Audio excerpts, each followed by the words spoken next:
Gloire à Dieu. Bénis la vie de ton frère, gloire au Seigneur. Nous bénissons le Seigneur pour ces instants de vie, ces instants de grâce. Vous êtes donc cordialement la bienvenue dans la maison du Seigneur. Et c'est toujours un privilège, un honneur de vous recevoir ici à l'église d'Alliance chrétienne missionnaire du Gabon, l'église locale des Terriers la prison. Alors ce matin, bienvenue dans le Seigneur. Nous voulons donc avoir la parole du jour. Nous parlons donc, comme nous l'avons dit dimanche dernier, créer pour vous un monde nouveau. C'est donc le thème que nous voulons aborder ce matin. Créer pour vous un monde nouveau. Chacun doit créer un monde nouveau. Et ça, c'est très important. C'est très capital. Créer pour vous un monde nouveau. C'est important. Nous voulons avoir comme objectif ce matin 3 objectifs. Le premier objectif, c'est comprendre la première clé indispensable pour créer un monde nouveau. Donc, en regardant les Écritures, la Bible nous présente des clés, les moyens, comment Dieu a procédé. Alors, donc, ce matin, le premier objectif que nous voulons vraiment atteindre ensemble, c'est de partager avec vous cette clé-là. Et deuxièmement, c'est d'aider chacun à saisir la profondeur et la puissance de la parole de Dieu pour amener vraiment son monde à l'existence. La profondeur et la puissance de la parole de Dieu. Comment la parole de Dieu peut impacter ton environnement, comment la parole de Dieu peut t'amener vraiment à expérimenter de nouvelles réalités. Je ne sais pas si quelqu'un me suit ce matin. Troisième objectif, c'est suivre le modèle divin pour transformer son milieu vraiment informe et vide. Nous devons voir comment Dieu a procédé, comment Dieu a fait, comment Dieu a bâti vraiment tout l'univers. Et en regardant le modèle divin, nous pouvons aussi, par la grâce de Dieu, fonctionner de la même manière. Et je prie donc ce matin que ton esprit soit accessible à la vision de Dieu pour ta vie, vraiment que ton cœur s'ouvre et que tu aies la même révélation, vraiment que Dieu a de ta propre vie et de ton monde. Quelqu'un peut me dire un amen fort ce matin? Gloire à Dieu. Alléluia. C'est bon, on peut avancer. Donc voilà, ça sont les 3 objectifs atteints ce matin. Nous voulons donc regarder ensemble les textes bibliques. Maintenant, le premier passage se trouve donc dans le texte de Jean chapitre 1, les 4 premiers versets. La Bible dit, au commencement était la parole, et la parole était avec Dieu, et la parole était Dieu. Elle était au commencement avec Dieu. Et la Bible dit au verset 3e, toutes choses ont été faites par elle. Et rien de ce qui a été fait n'a été fait sans elle. En elle était la vie, et la vie était la lumière des hommes. Dites Amen. Dites Amen fort. Amen. Gloire à Dieu. Parce que j'ai envie de vous ressentir. Alléluia. Voilà. Et deuxième texte, dans Hébreux chapitre 11, le verset 3, voilà. L'auteur de l'Épître aux Hébreux dit, c'est par la foi que nous reconnaissons que le monde a été formé par la parole de Dieu. C'est par la foi que nous reconnaissons que le monde a été formé par la parole de Dieu, en sorte que ce qu'on voit n'a pas été fait des choses visibles, mais des choses invisibles. Est-ce que quelqu'un peut dire un amen fort? Gloire au Seigneur. Alléluia. Et ensuite, Genèse chapitre 1er, les 3 premiers versets, la Bible dit, au commencement, donc Dieu créa les cieux et la terre. La terre était informe et vide, et il y avait des ténèbres à la surface de l'abîme, et l'Esprit de Dieu se mouvait au-dessus des eaux. Donc Dieu dit que la lumière soit, et la lumière fut. Dieu dit que la lumière soit, et la lumière fut. Amen. Amen. Gloire à Dieu. Voilà donc, frères et sœurs, les textes qui vont nous intéresser ce matin. Alors, premièrement, nous voulons donc introduire en disant ceci. En général, quand on parle de monde, cela donc nous renvoie à l'univers ou bien au cosmos. Ça peut aussi suggérer le système qui gouverne soit un environnement, un milieu, une nation, un peuple, un continent, même le monde. Il peut aussi signifier une société ou bien une communauté. Donc, il y a plusieurs définitions qu'on peut donner en ce qui concerne le monde.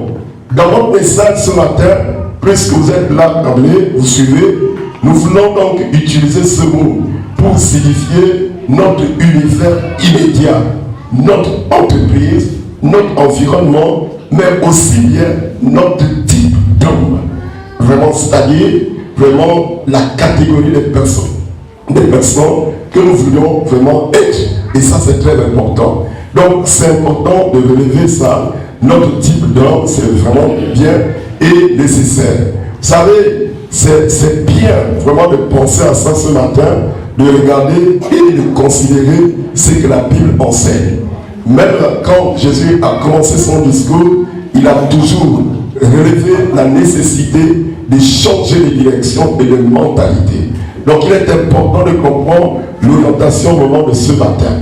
Alors, puisque nous sommes en train d'avancer, vraiment c'est bien de considérer ce que la Bible nous enseigne dans le livre, donc les commencements, notre texte de base, le livre de la Genèse.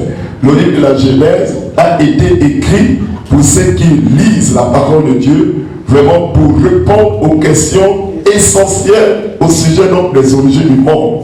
Le premier livre de la Bible. Donc, il relate les actes et les paroles créatrices de notre Dieu créant, organisant le monde et s'intéressant particulièrement à l'être humain créé à son image et à sa ressemblance. Donc c'est un livre très important et très capital, le livre de la Genèse. C'est un livre vraiment important. Si on a besoin de comprendre comment le monde existe, les origines du monde, nous devons jeter les regards dans le premier livre de la Bible. C'est le premier livre de la Bible qui nous raconte comment le monde a été créé. Le monde n'est pas l'objet, le fruit d'un Big Bang, comme on nous enseigne dans les écoles, dans les lycées, mais le monde a été créé par Dieu. Dans ce premier chapitre, le chapitre premier du livre de la Genèse, donc Moïse plante le décor des origines donc pour disposer aux enfants d'Israël qui étaient sortis de l'Égypte, vraiment qui devaient aller vers la terre promise, ils devaient être au service de Dieu, ils devaient comprendre les origines du monde. Ces gens avaient reçu des informations pendant qu'ils étaient en Égypte au sujet donc de la création du monde. Donc Dieu devait les disposer la bonne information en donnant donc des orientations à Moïse pour que Moïse puisse expliquer aux enfants d'Israël les origines du monde. Donc c'était vraiment nécessaire. Ce chapitre donc nous plante le décor, le chapitre premier du livre de la Genèse. Frères et sœurs, c'est important, frères et sœurs, pour nous de comprendre qu'il est nécessaire vraiment d'avoir la bonne information. La bonne information. Dites Amen. Amen. Alors que la terre était informe et vive, la terre était informe et vive. Le mot hébreu utilisé pour signifier informe, on nous dit le tohu-bohu. C'était le chaos. Tout était vraiment dispersé. Il n'y avait rien d'organisé. Est-ce que quelqu'un me suit? Donc c'est le désordre total. Ça veut dire que vraiment il n'y avait rien. Il n'y avait que l'obscurité totale. Quand on lisait le texte, on dit il y avait l'obscurité. Les ténèbres couvraient. Il n'y avait rien de logique. Il n'y avait rien de cohérent. Les ténèbres dominaient. Mais ce qui va se passer, Dieu va utiliser une clé vraiment pour façonner tout l'univers. La première clé qu'il va utiliser, c'est la parole. Donc c'est cette clé-là que nous voulons examiner ce matin. Il va utiliser la parole pour amener toutes choses à l'existence. La Bible dit au verset 3, Dieu dit que la lumière soit et la lumière fut. Est-ce que quelqu'un entend? Dieu n'a pas façonné la parole. Non, quand il y avait le chaos, Dieu a utilisé la parole. La Bible dit, Dieu dit que la lumière soit et la lumière fut. Nous parlerons de l'importance de la lumière dimanche prochain. Pourquoi la lumière vient en premier? Et c'est vraiment très important. Pour nous, en ce qui nous concerne, nous devons d'abord considérer l'importance de la parole. C'est important de comprendre pourquoi Dieu utilise la parole. Est-ce que quelqu'un me suit? Donc, nous voulons parler de l'omnipotence de la parole de Dieu ce matin. Pourquoi Dieu utilise la parole? Dieu dit, et la lumière fut. D'abord, le mot parole vient du grec. Ou ceux qui ont la Bible en grec, ils vont se rendre compte que c'est le logos. Ils utilisent le mot logos. C'est un mot qui est très connu par les enfants de Dieu. Le logos, ça vient du logos qui signifie discours. Selon le dictionnaire, on dit que le mot logos signifie discours. Ça signifie aussi la raison divine qui agit comme principe moteur de l'univers. Ça, c'est les explications que nous donnent vraiment les dictionnaires. La parole est pour les linguistes aussi le langage articulé destiné à communiquer la pensée et à distinguer de la communication orale et diverse. Il y a d'autres communications gestuelles par exemple, mais là cette fois-ci c'est la parole, il y a le langage. Dans le langage là, il y a la voix et il faut vraiment se faire entendre. Il faut faire en sorte que l'expressivité, vraiment ce qui est dit de ces mots, ça soit vraiment très entendu et capté. Donc c'est vraiment très important de comprendre ça pour les linguistes. Mais on va aller un peu plus loin pour considérer que la parole permet d'exprimer des besoins, des pensées, des sentiments, des aspirations du locuteur, c'est-à-dire de la personne qui produit la parole. Quand on regarde notre texte de base, on nous dit que la terre était informe et vide. Il y avait l'obscurité sur la surface dans qui couvrait. Et dans ce contexte-là, ce sont les pensées de Dieu. En fait, le besoin de Dieu de voir qu'il faut réorganiser dans ce chaos vraiment l'univers. Donc la parole vient complètement répondre à la pensée de Dieu, aux sentiments de Dieu, aux aspirations du Créateur. Est-ce que quelqu'un m'entend? C'est ce que le Créateur a voulu, qui s'est manifesté pleinement parce qu'il a dit, premièrement, que la lumière soit et la lumière fut. Il avait besoin d'abord de la lumière. Et ensuite, il a donné autre chose. Donc, ce qui s'est formé, c'est ce que Dieu a exprimé. Oui, amen. Est-ce que quelqu'un est d'accord avec moi ce matin? Ça veut dire que ce qui a été amené à l'existence, c'est ce que Dieu a voulu. Oui. Donc c'est pour cette raison que nous sommes en train de dire que la parole permet d'exprimer des besoins, des pensées, des sentiments et des aspirations. Donc par la parole, tu as la possibilité de matérialiser vraiment tes aspirations, tes pensées et tes désirs.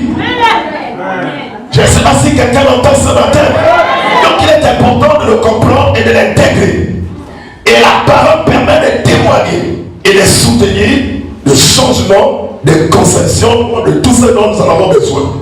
Ça veut dire que nous ne sommes pas obligés d'accepter notre environnement présent. Nous ne sommes pas obligés d'accepter d'être assujettis par ce qui nous influence.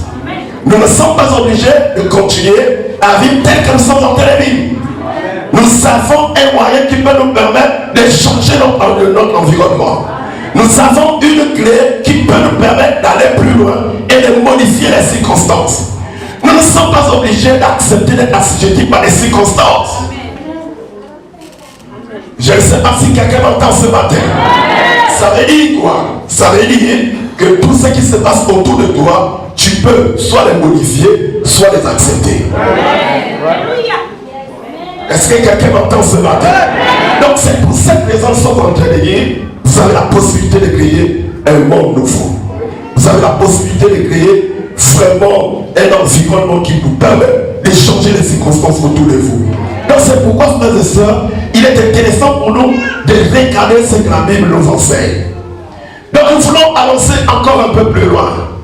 et considérer certains éléments. Quant au mot omnipotence, comme nous l'avons dit, il se réfère, donc il renferme l'idée du pouvoir absolu, de grande puissance, de position dominante et de faculté d'agir souverainement dans la parole de Dieu. C'est pourquoi la Bible dit, quand il y avait le monde était, l'univers était informe et Dieu a usé de la parole, il a dit que la lumière soit.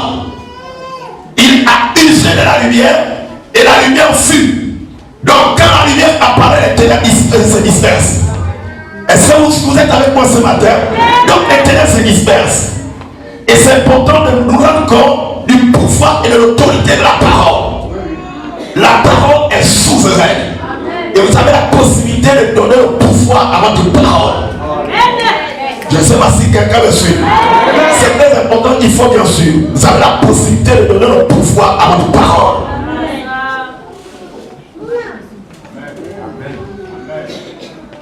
Donc nous sommes là, frères et sœurs, pour attirer notre attention. Dans la parole, il y a un pouvoir. C'est pour cette raison, celui qui a la parole a le pouvoir. Et dans ma langue, on dit quand un homme n'a pas la parole, il ne peut pas vraiment se... Il est privé de tout. Si tu n'as pas la parole, tu peux te faire vraiment enfermer. Si tu n'as pas la parole, les autres vont te dominer. Si tu n'as pas la parole, vraiment, en effet, tu n'auras pas vraiment des marges de manœuvre.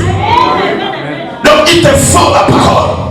Quand tu as la parole, personne ne peut te dominer. Même quand tu as tort, quand tu as la parole, tu t'en sortiras toujours. C'est pour cette raison dans la langue, on dit l'homme qui n'a pas la parole, il n'est rien.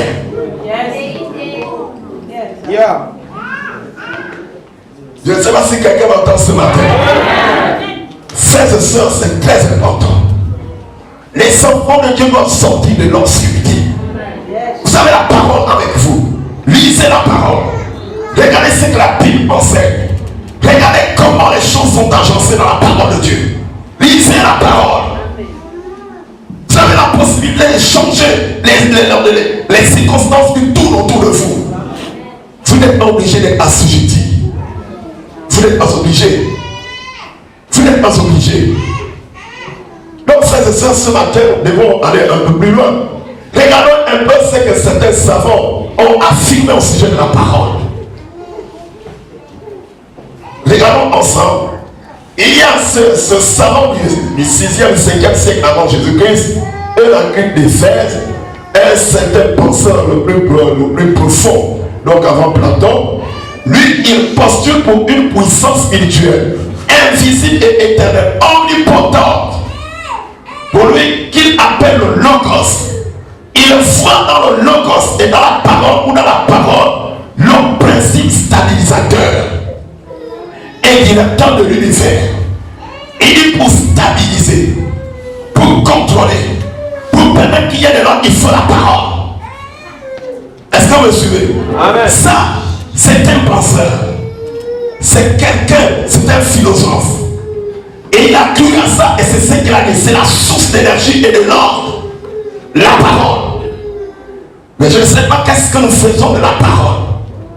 Qu'est-ce que nous faisons de la parole?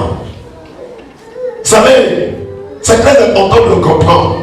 Un autre, c'est Platon.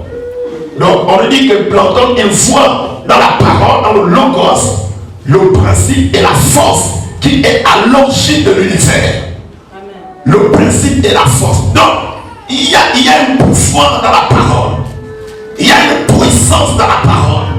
C'est pourquoi il ne faut pas négliger votre parole. Ou bien utiliser votre parole n'importe comment. Et la Bible interdit d'utiliser la parole de Dieu en vain, même le nom de Dieu en vain. Donc il faut éviter, les enfants de Dieu doivent être concentrés. Je ne sais pas si les gens m'entendent ce matin, mais je suis obligé de commencer avec ça ce matin pour vous aider à comprendre que derrière la parole, il y a une puissance. Est-ce que quelqu'un m'entend? Derrière la parole de Dieu, il y a une puissance. La parole peut faire au-delà de ce que tu peux penser ou imaginer.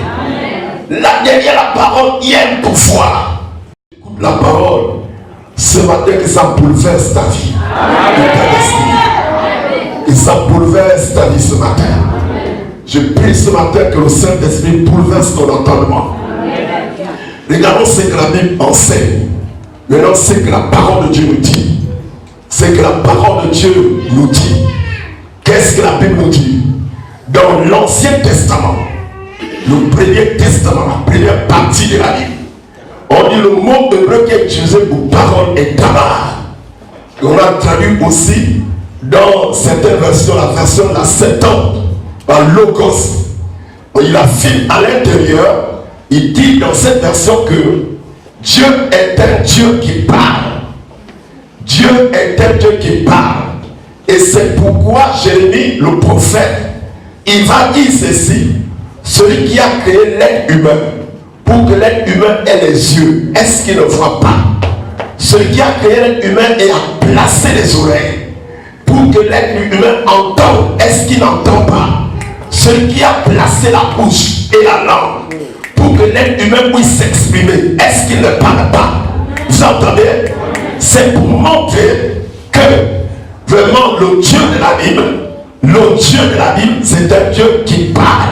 Est-ce que quelqu'un m'entend? Il parle, il se révèle et il communique.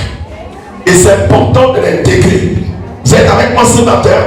Le Dieu de la Bible, le Dieu qui est contenu qu'on parle dans les Saintes Écritures, c'est un Dieu qui parle, c'est un Dieu qui se révèle. Il se fait connaître et il communique. Mais la parole est aussi considérée dans ce livre comme un agent de création. Ça veut dire que le moyen par lequel on amène les choses à l'existence. C'est par la parole que tu peux amener. Pour Dieu, il pense, il perçoit dans son esprit, il voit ce qui est dans son esprit et il décrète. Yes. Oui. Vous entendez? Toi, certainement, tu vas fournir des efforts, tu vas façonner en sage architecte tout ce que tu perçois dans ton esprit. Tu vas peut-être décider, tu vas donner une forme et ensuite exécuter au fur et à mesure. Par exemple, prenons une maison. Une maison avec tout le plan, c'est un chemin directeur de l'esprit de quelqu'un. Quelqu'un a perçu la maison, il a fait le plan, il a décidé et il amène à l'exécution. Mais ce que Dieu voit, il n'a pas besoin de décider, il décrète et ça vient.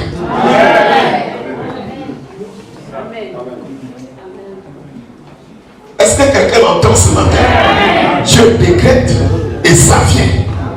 Et je prie que tout ce qui est enfoui en pêle-mêle dans ta vie, que Dieu décrète de l'ordre. Que Dieu décrète de l'ordre.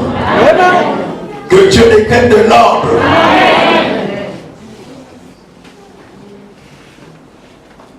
Donc c'est un agent, la parole. La Bible dit dans le psaume 33, le verset 6, les cieux ont été faits par la parole de l'Éternel et toute leur armée par le souffle de sa bouche. Par le souffle de sa bouche. Les cieux ont été faits par la parole de Dieu et toute leur armée par le souffle de sa bouche. Psaume 33, le verset 6. Et Hébreu 11, que nous avons lu tout à l'heure, le verset 3e, on dit c'est par la foi que nous reconnaissons que le monde a été formé par la parole de Dieu, en sorte que ce qu'on voit n'a pas été fait des choses visibles, mais des choses invisibles. Frères et sœurs, c'est nécessaire pour nous de considérer cela et de l'admettre. Et tout commence par cette compréhension. Et tu ne peux pas admettre comment on appelle ça, une partie de la vérité et rejeter l'autre vérité. Or, la Bible nous parle que la foi est une ferme assurance des choses qu'on espère, une démonstration de ce que les yeux ne voient pas. Vous êtes plus que l'être physique que vous êtes. Il y a une dimension spirituelle. Et ma femme n'aime pas quand j'utilise l'expression mystique en vous. C'est c'est plus que ça. Ancien Nicodème, soyez les bienvenus. Gloire à Dieu. Alléluia. Amen. Vous êtes plus que ce que vous êtes sur le plan physique. Il y a une dimension spirituelle en vous. Est-ce que quelqu'un m'entend? Vous êtes avec moi ce matin? C'est pour cette raison, Paul a dit, quand l'être physique se fatigue, l'être intérieur se régénère, il se renouvelle. C'est pourquoi il faut percevoir les choses de l'intérieur pour vraiment donner la forme à l'extérieur. Est-ce que quelqu'un m'entend ce matin? C'est très important, frère. C'est nécessaire. Donc il faut voir comme Dieu voit. Il faut apprécier les choses comme Dieu les apprécie. Et c'est très important. Dans l'Ancien Testament, il y a la dimension de la parole prophétique, qui est l'équivalent de l'oracle, signifiant un décret certain, des promesses ou de jugement. Et d'ailleurs, quand Dieu donna, il donne la parole. Dans l'Ancien Testament, cette parole s'accomplit. Vous êtes avec moi? Donc, on compare la parole à l'oracle. Et dans l'oracle là, ça peut être une bénédiction, une promesse, mais ça peut être aussi un jugement. Quand la parole est libérée, ça peut impacter ta vie ou ta destinée. Il n'y a pas que la Bible. Même dans notre monde, dans notre société traditionnelle, un père libère la parole sur toi. Tu peux monter, descendre, cette parole va influencer ta destinée. Je ne sais pas si quelqu'un m'entend. Pourquoi on parle de la malédiction? La malédiction, c'est une maladie. Oui. Oui. Amen. Donc quand quelqu'un prononce une parole, quand c'est une autorité, cette parole va influencer ta vie. Et la parole va te poursuivre. Tu peux vraiment aller sous les autres. Tu peux changer d'endroit. Cette parole va te poursuivre. La parole est souveraine. Amen. La parole est souveraine. La parole est puissante. Tu ne peux pas étouffer la parole. Il faut vraiment une autorité supérieure pour annuler la parole qui te poursuit. Et la seule autorité supérieure, c'est Dieu. Quelqu'un m'entend? Donc quand quelqu'un t'a maudit, il faut une autorité supérieure. Et l'autorité supérieure, c'est Dieu. Même pour une nation, il faut l'autorité supérieure. Si une nation est sous la malédiction, il faut une autorité supérieure. Et l'autorité supérieure, c'est Dieu. Dans une famille, il faut une autorité supérieure. Et l'autorité supérieure, c'est Dieu. Est-ce que quelqu'un peut me dire Amen? Donc la parole prophétique est aussi donc porteuse de salut et de vie nouvelle. Regardons quelques passages bibliques qui soutiennent cela. Je suis en train de vous dire que c'est important pour vous d'avoir une considération de la parole. Ne regardez pas votre Bible comme un simple roman. Ne considérez pas votre Bible comme un simple roman de lecture. Il faut changer vraiment de mentalité et d'approche. Je ne sais pas si quelqu'un m'entend. C'est très important. Dans Psaume 107, le verset 20, on dit il envoya sa parole et il les fit échapper de la fosse. Il envoya sa parole et les guérit et les fit échapper de la fosse. Donc, quand la parole est libérée, la parole vient avec le pouvoir de restaurer, de guérir, de façonner et d'améliorer une destinée. Moi, je crois à ça sans réfléchir. Est-ce que quelqu'un m'entend ce matin?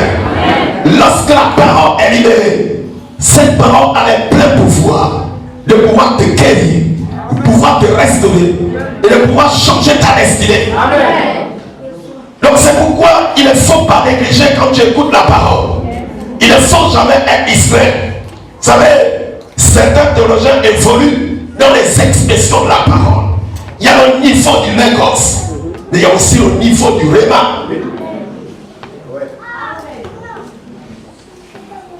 Mais nous en parlerons certainement Je vais vous expliquer cela. Mais c'est important pour les enfants de Dieu d'apprécier la parole. Méditez la parole. Ne regardez pas les circonstances dans la dimension humaine. Voyez ce que la Bible dit à votre sujet. Et comment vous pouvez modifier l'environnement, votre monde autour de vous. Comment vous pouvez modifier votre monde autour de vous. Dans Ézéchiel 37, et j'aime bien cette partie, il me dit, prophétise sur les eaux. Et dis-leur, ossements desséchés, écoutez la parole de l'Éternel. Ossements desséchés, écoutez la parole de l'Éternel. Donc en fait, la parole a la possibilité, le pouvoir d'apporter une vie nouvelle, même à des ossements desséchés. Là où il n'y a plus de vie, quand la parole vient, si les ossements desséchés entendent la voix de l'Éternel, ces ossements peuvent reprendre vie. Mais regardez les ossements desséchés, tout ce qui est séché autour de vous, tout ce qui ne marche pas, tout ce qui ne fonctionne pas, tout ce qui a des difficultés, c'est des problèmes de santé, c'est des relations dans la famille. Qui est-ce qui ne marche pas? Qui est-ce qui ne fonctionne pas? Regardez ce qui ne fonctionne pas autour de vous. La Bible dit, il envoie sa parole et les guérit. Il les fit échapper de la fosse. Il envoie sa parole.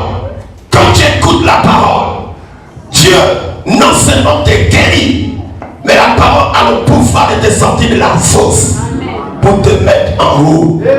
Est-ce que quelqu'un m'entend? Vous avez certainement été enterré, mais on va te sortir du sépulcre pour te positionner dans le monde des vivants. C'est ça l'intérêt de Dieu.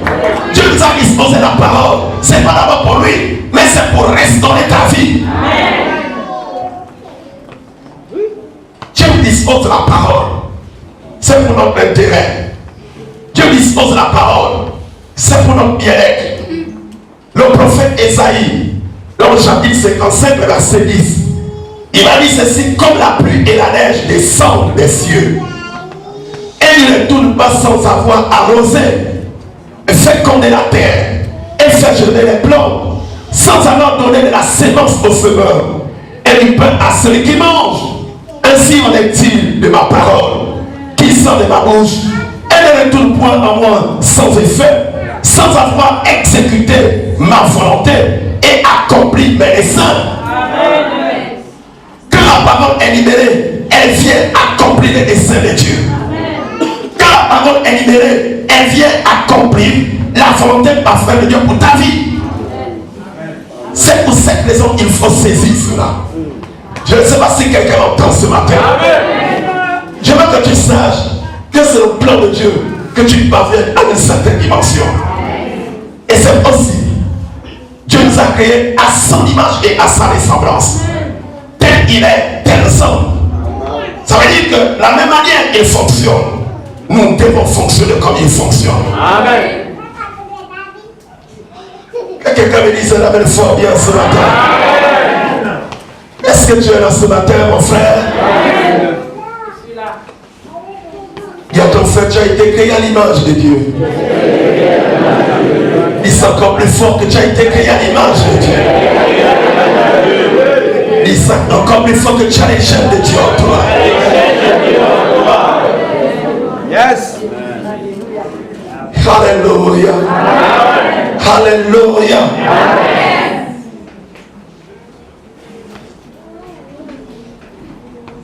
Dans le Nouveau Testament, il y a une profonde relation spirituelle indissociable entre Dieu et sa parole.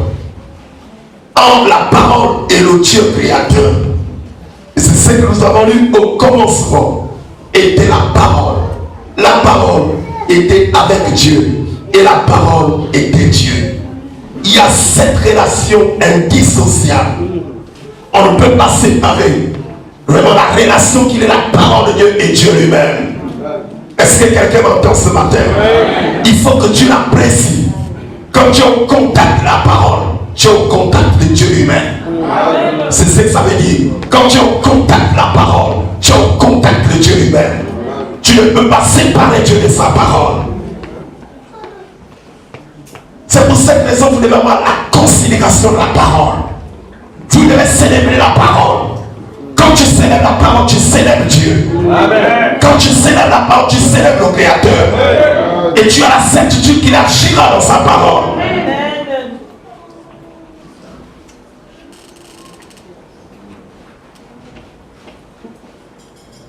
Le théologien Jean, l'apôtre Jean, il demande que Dieu vienne toujours à vous à travers sa parole. Donc sa parole, quand la parole est libérée, vous êtes envoyé, c'est Dieu qui vient. Pour l'apôtre Jean, c'est-à-dire c'est Dieu. Quand vous regardez ce texte du chapitre 1er de l'évangile selon Saint Jean, il nous révèle Jésus comme étant la parole. Il dit, Dieu est venu sous forme de la parole. Il était la vérité. Il a incarné tout ce qu'on devait vraiment connaître de Dieu. Et Jean nous présente la parole comme la fondation de toutes choses, en révélant sa préexistence et sa divinité. Il m'a dit, avant toute chose, la parole était déjà. Vous m'entendez? C'est avant que tout ne se forme, avant que tout ne soit façonné, la parole est. Et la parole était. Donc on parle de la préexistence de la parole.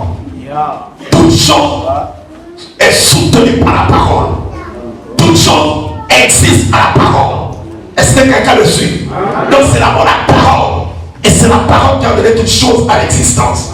Voilà pourquoi on parle de préexistence. Mais il y a la dimension de la divinité. C'est la dimension qui rattache Dieu à l'intérieur. Au commencement était la parole. La parole était avec Dieu. Et la parole était Dieu. C'est cette dimension de pouvoir contrôler et de pouvoir diriger, en fait, de faire les choses de façon souveraine. Est-ce que quelqu'un m'entend? La parole va arriver là où tu ne peux pas arriver. J'ai dit, pour ceux qui étaient là au sommet, on a commencé au sommet. Et je crois vendredi, je ne sais pas si c'est vendredi ou jeudi, je vous ai raconté l'histoire de ce papa qui avait besoin de transmettre son héritage spirituel à son fils qui était parti pour les études à l'Occident. Quand il a terminé ses études, il a trouvé l'emploi là. Donc il ne voulait plus revenir. Et le père c'est 100 ans la mort venir. Avant de mourir, il a appelé son fils dans sa chambre sous le lit. Chimbio. Il a crié Chimbio. Quand Chimbio, là, le fils qui avait des doctorats là-bas, tout a été renversé. Écoutez, je vous dis la parole. Je vous montre la souveraineté de la parole. La dimension mystique de la parole. Amen. Donc c'est pourquoi il ne faut pas jouer. Il y a des jeunes gens, quand vous regardez frère, vous regardez le monde autour de vous, les choses ne marchent pas. La société a besoin de revenir. Quelles sont les paroles qui influencent notre destinée? Vous ne pouvez pas créer un monde nouveau si vous n'avez pas la révélation des paroles qui vous influencent. Vous ne pouvez pas. Non. Il faut avoir la révélation des paroles qui vous influencent. Quelles sont les paroles qui influencent votre destinée? Quelles sont les paroles qui influencent votre nation? Quelles sont les paroles qui influencent votre famille? Quelles sont les paroles qui influencent votre communauté? Vous ne pouvez pas créer un monde nouveau si vous n'avez pas la révélation de la parole qui vous influence. Quelle est la parole qui vous influence? Quelle est la parole qui influence votre vie? Quelle est la parole qui influence votre spiritualité? C'est quelle est la parole? La parole, pour l'apôtre Jean, cette parole était au commencement. Cette parole était Dieu. Cette parole était la lumière des hommes. Et c'est important de le saisir. Pour l'apôtre Jean, il dit cette parole était porteuse de la vie, la vérité et la gloire. Vous allez retrouver dans le verset 4 du premier chapitre et le verset 14. Toujours du premier chapitre.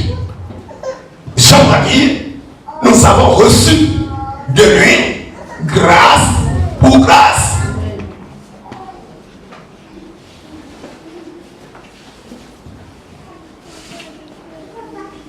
Vous êtes avec moi ce matin? Est-ce que quelqu'un entend ce matin là où tu es? Si tu es avec moi, tu agites simplement ta main. Alléluia. Alléluia. Est-ce que tu peux encore agiter ta main?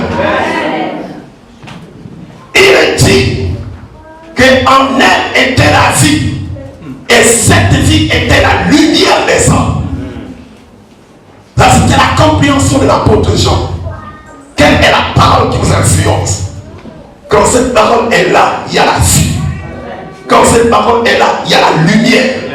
Votre destinée est éclairée. Votre vie est façonnée. Vous ne marchez pas dans l'obscurité. Créez un monde nouveau. Faites en sorte que l'environnement dans lequel vous vivez soit influencé par ce que vous êtes. Créez un monde nouveau. Croyez à ce que vous êtes devenu. La vie chrétienne, c'est pas une religion. C'est une vie profonde et réelle. C'est une vie profonde et réelle. C'est pas une vie superficielle. Créez un monde nouveau. Vraiment rencontrer la parole. N'hésitez pas de vous asseoir et dites, Seigneur, je crois que ça ne marche pas dans ma vie. Je peux tout recommencer. Moi, je veux vivre la parole. Je veux expérimenter la puissance de la parole. Cette parole qui transforme les vies. Cette parole qui change. Je refuse de vivre ce que je vis. Vous avez la possibilité d'expérimenter ces choses. Pourquoi vous allez me laisser écraser par les circonstances? Pourquoi un homme va te dominer? Pourquoi un homme va t'assujettir? Pourquoi une femme va t'assujettir? Pourquoi une famille va vous écraser? Soyez différents. Regardez les choses autrement. Voyez comment cette parole peut impacter votre vie. Créez un monde nouveau autour de vous. Pour l'apôtre Jean, il dit ceci. Cette parole, c'était la vie. Cette parole, c'était la lumière des hommes. Et cette parole a apporté grâce pour grâce. Cette parole a apporté la vérité. Il n'y a pas de mensonge en lui. Ce qu'il dit est soutenu. Amen. Et l'apôtre Paul a dit, quand une personne est en Christ, il devient une nouvelle création. Je suis une nouvelle création. Amen. Et toi, tu peux devenir une nouvelle création aussi. Amen.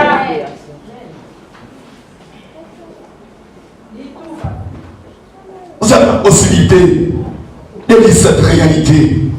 Soyez différents. Éclairez le monde autour de vous. Croyez à la vérité de la parole. N'acceptez pas les compromis. La vie chrétienne, ce n'est pas le compromis.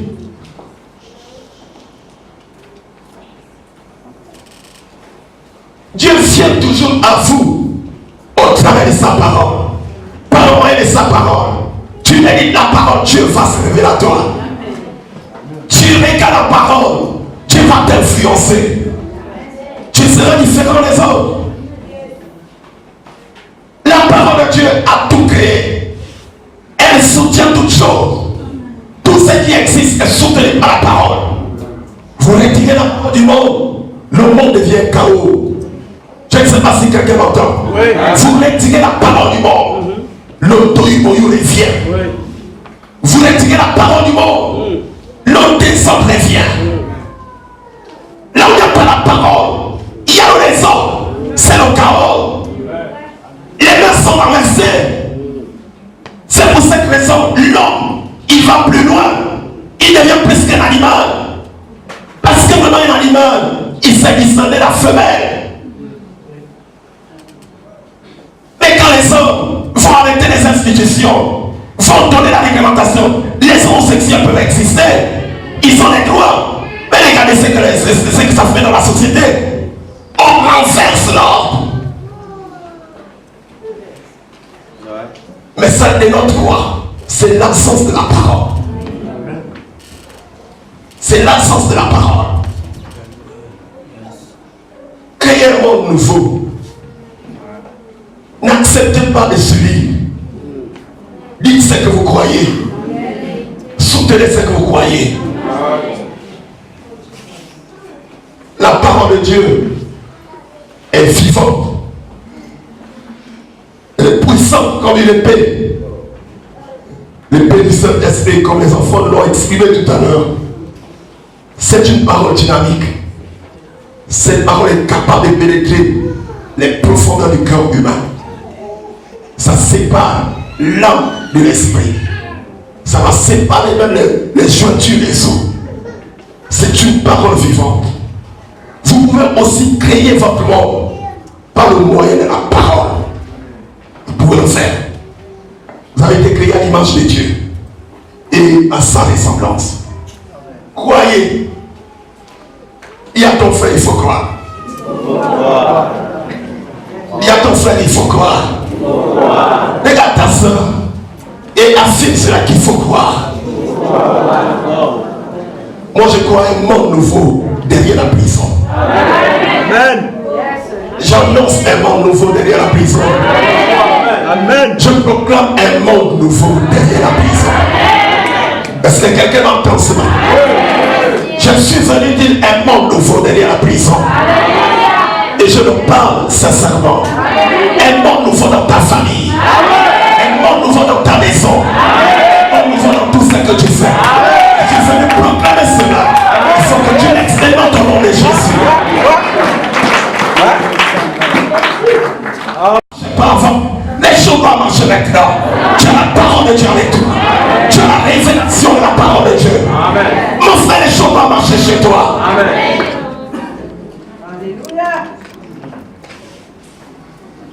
Créez un monde nouveau autour de vous. Acceptez que la parole de Dieu influence vos vies. Vraiment, développez des convictions qui sont basées sur la parole. Et croyez cela. C'est ce que Dieu a fait. Et Dieu nous montre le modèle. Dieu, il nous révèle le modèle. Il donne l'approche. Façonner notre destinée. Vous avez la possibilité de le faire. Quand Dieu a regardé, généralement les théologiens, il y a une discussion entre le premier verset de la Bible et le deuxième verset.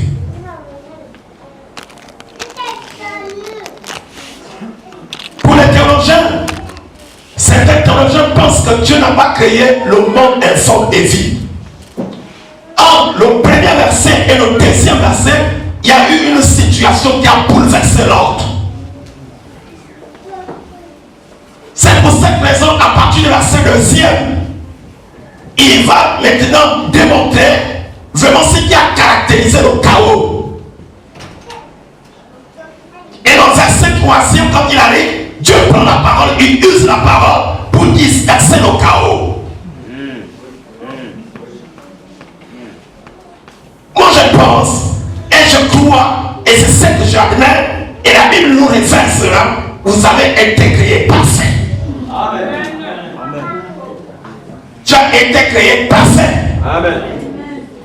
Quand Dieu a créé l'être humain, il était parfait. Mais c'est le péché qui l'a dénaturé. Est-ce que quelqu'un m'entend? Le péché t'a dénaturé. Le péché t'a sujetti. Le péché t'a détruit. Le péché t'a ruiné.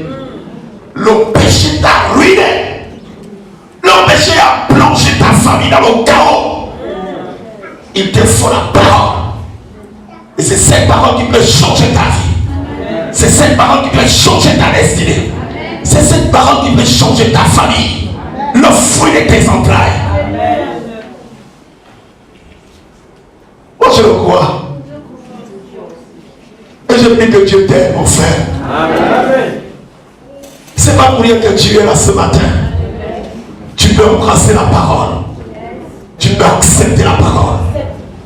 Tu peux saisir cette parole. Et ce serait important pour toi.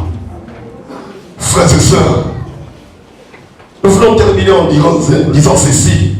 Ce qu'il faut faire. Qu'est-ce que tu dois faire?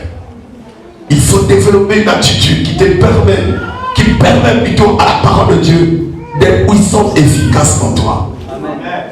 Il faut développer cette attitude. Il faut croire à la parole de Dieu.